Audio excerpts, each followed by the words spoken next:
Hello, this is Frank Falvey, and today I have what's called Frank's Musings.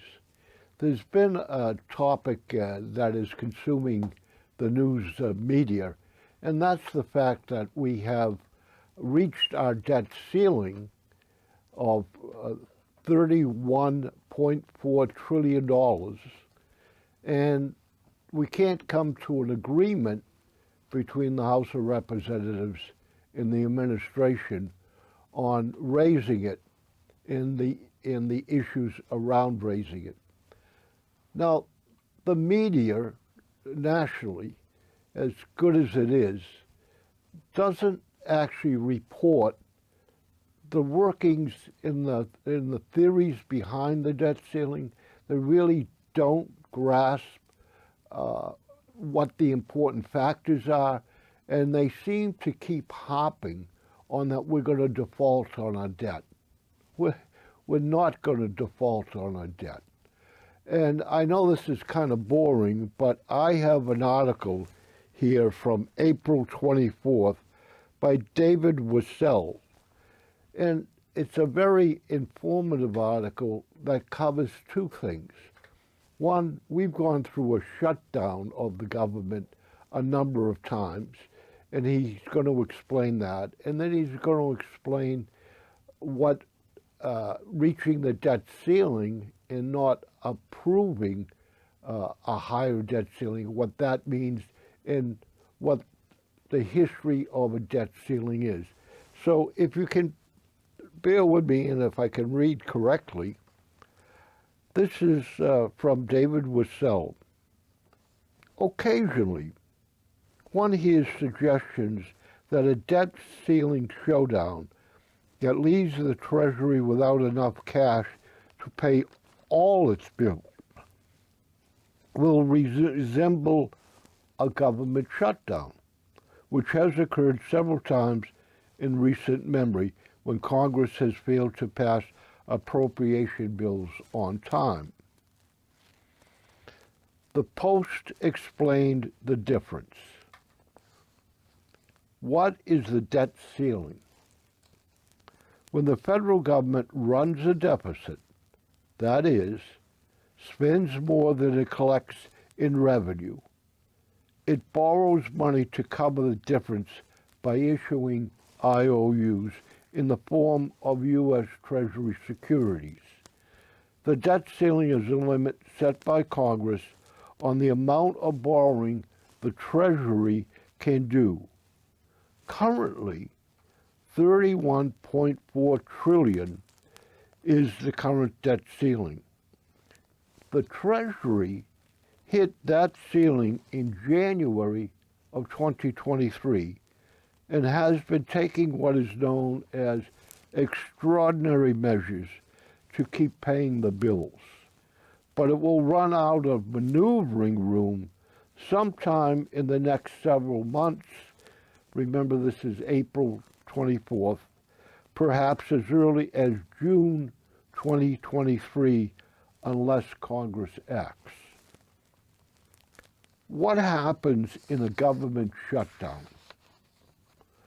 Under the Anti-Deficiency Act, initially passed in 1884 and amended in 1950, federal agencies cannot spend or obligate any money without an appropriation or other approval from Congress.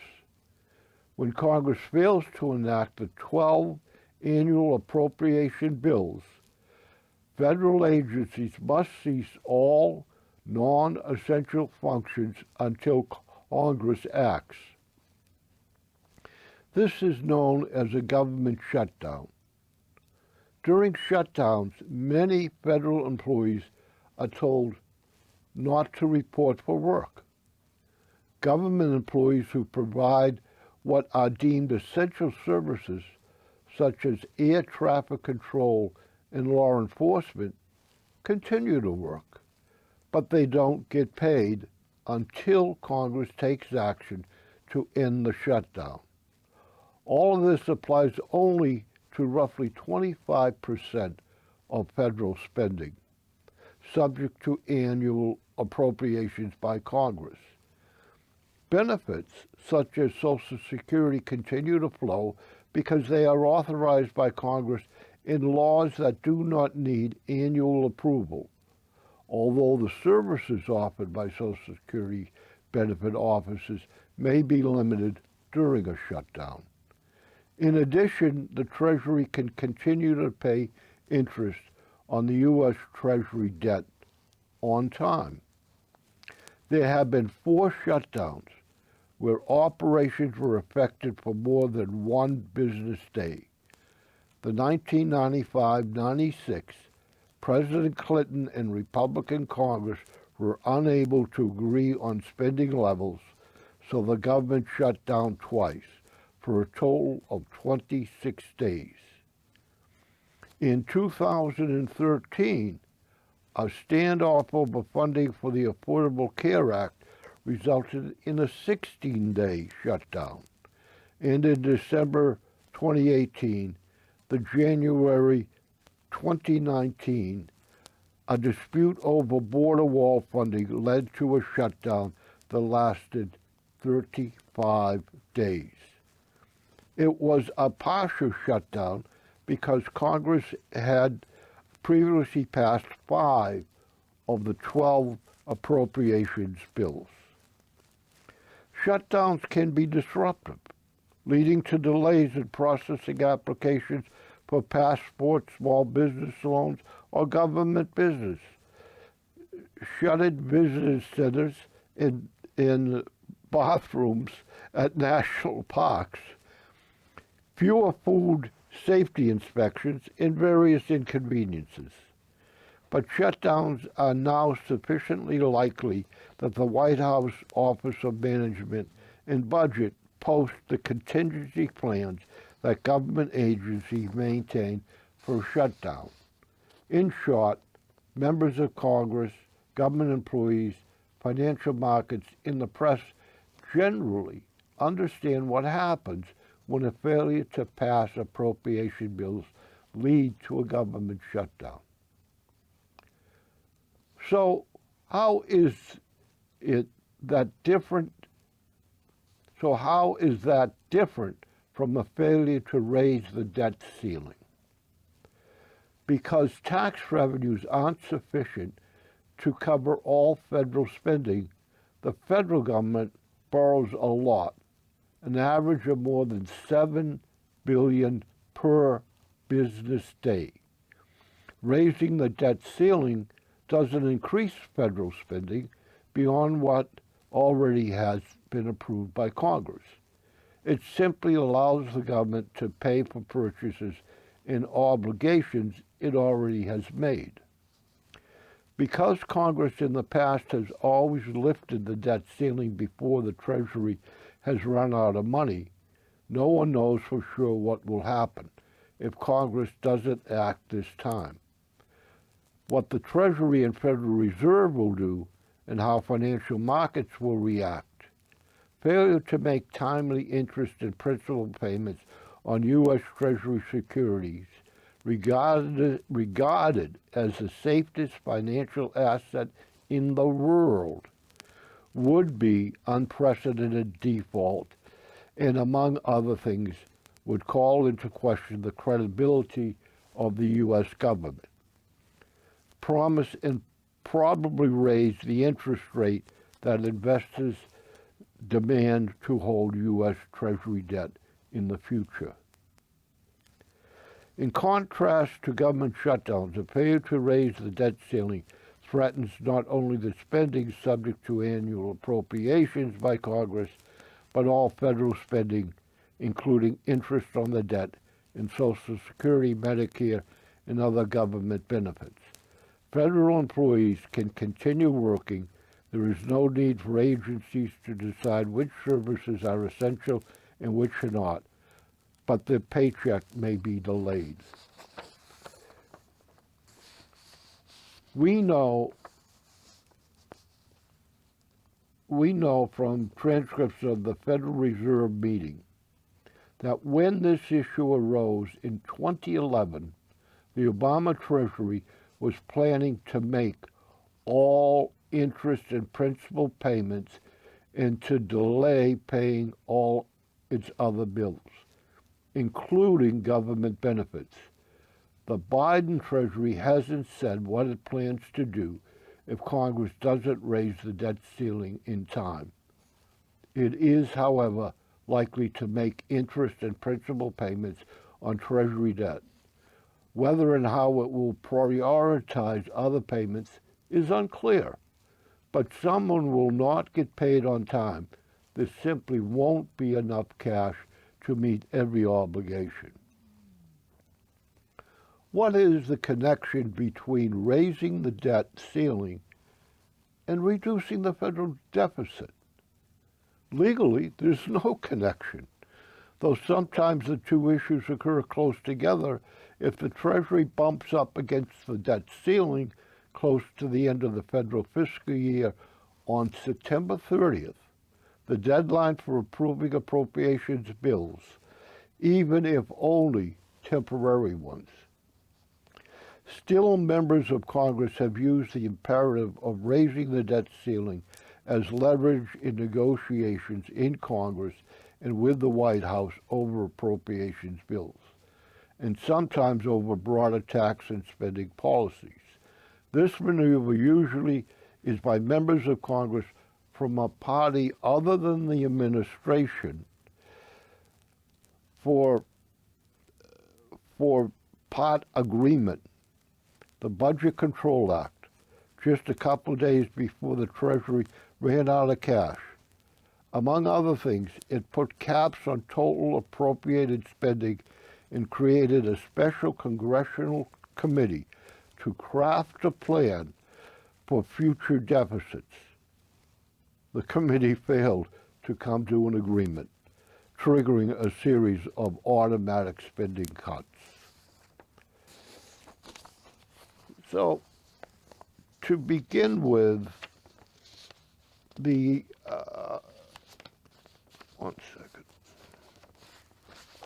To begin with, as pointed out, the day that the Treasury runs out of sufficient cash to pay all its bills does not mean that it's not receiving money. I would estimate that between $300 billion and $400 billion comes into the Treasury every single month. Now that will ebb and flow depending on tax season and a whole bunch of other factors, but hundreds of billions of dollars are going to flow to the Treasury. More than sufficient to pay the interest in maturing debt that is occurring. It probably has sufficient billions of dollars to pay other prioritized items. What the Biden administration and Treasury will set as those priorities are unknown. In other words, it's up to the president to decide which items they will pay and which items they will hold off on paying. But we are not going to default on a debt. We probably are not going to not send out Social Security payments. The danger that people are saying, I believe, is serious. There could be unemployment, depending on how long this goes for. But the danger that no one is talking about is we had, when President Trump took office, we had a $19.9 trillion debt. At the end of the fiscal year 2020, around when he left office, we had a $26.9 trillion debt. Probably $12 trillion of that debt was because he cut taxes for those people that are extraordinarily wealthy in those businesses. We have gone from 75% businesses paying our bills and 25% from personal income to now 75 personal income is paying bills and 25 is coming from businesses. We can recognize that there is a problem, but the other side of the problem is this. If we don't, when the debt ceiling needs to be raised, if we don't find a plan of how to reduce in the future this deficit spending, worldwide we're having a problem. China is holding most of the debt. They're buying most of the debt. We no longer promote savings bonds for individuals to buy U.S. government debt, which got us through World War II. China now is the biggest credit nation and is the nation now that is helping third world countries. China now is an economic power. We are weakening ourselves with the debt because when you borrow money, right, you have to have the ability to repay that. Internationally, people are beginning to wonder, including the president of France, if we have that ability.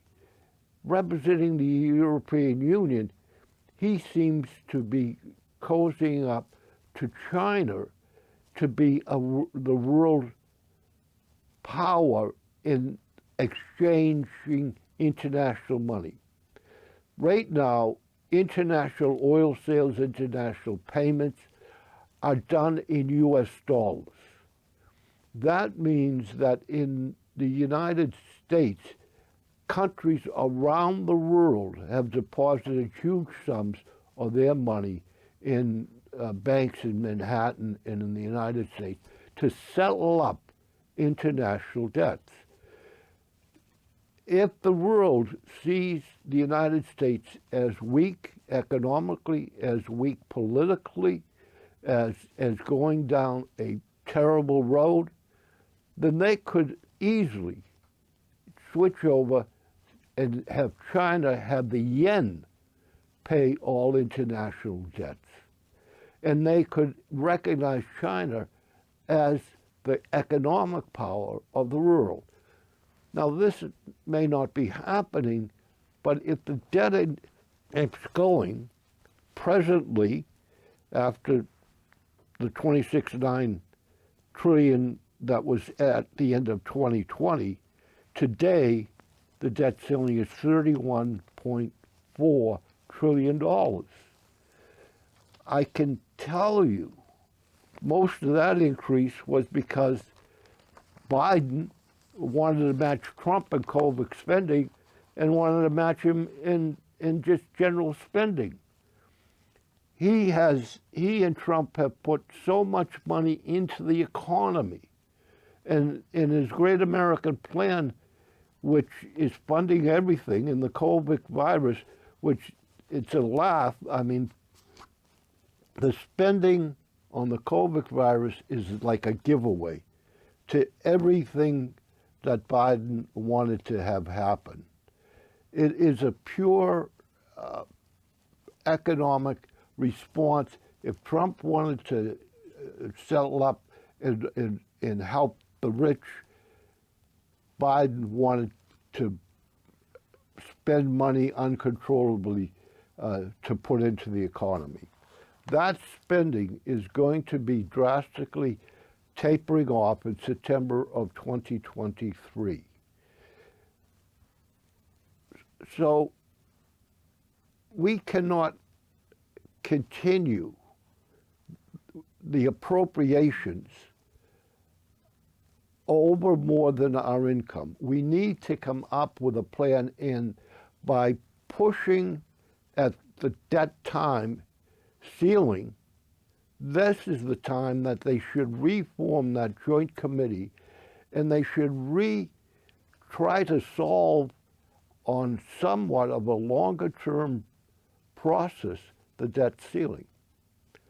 Before Biden leaves office, we are going to be faced again with another debt ceiling problem. It is not going to be going away. It is going to be reoccurring. And my point is Congress cannot help but spend money. The president cannot help but approve expenditures.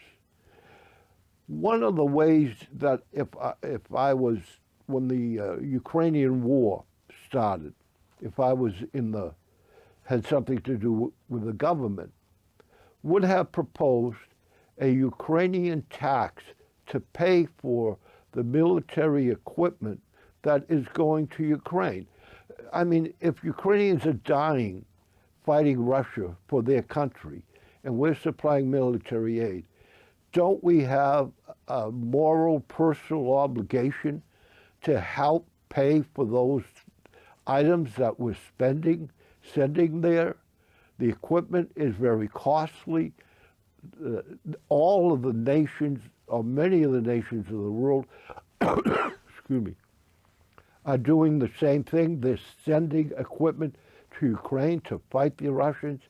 At least in order to reduce the deficit, in order to reduce that growth, let us have a tax that would end when we have paid off the equipment that we have sent to Ukraine. There are a number of other ways that we can raise the income coming into the Treasury. One of the principal ways is to reverse the Trump tax cut. This administration, even in its first 2 years, never really highlighted that, never really fought to have that tax cut, which is so drastically contributed to the deficit. And for the middle class, the benefits have already expired. But for those of wealth, the benefits are never going to expire. They are just continuing. Well, I could go on musing, I believe, about the debt, but I hope in some way I have been informative as to the facts around the issue. And I hope that the media doesn't use incendiary words, that they more or less try to lay out what the problem is and how to solve it or why it isn't being solved. But it's the debt limit, I believe, when we come to it, that is the only way we are ever going to face controlling our spending. I believe the two are linked together. Thank you for watching. If you have another opinion and you would like to express that, please call the studio and feel free to contact the Franklin Access Cable Studio so you can express your opinion. Again, this is Frank Falvey with Frank's Musings, and I will have more shortly coming up. This program was made possible by your Franklin friends and neighbors, good folks just like you. Thanks for supporting Franklin TV. And thanks for watching.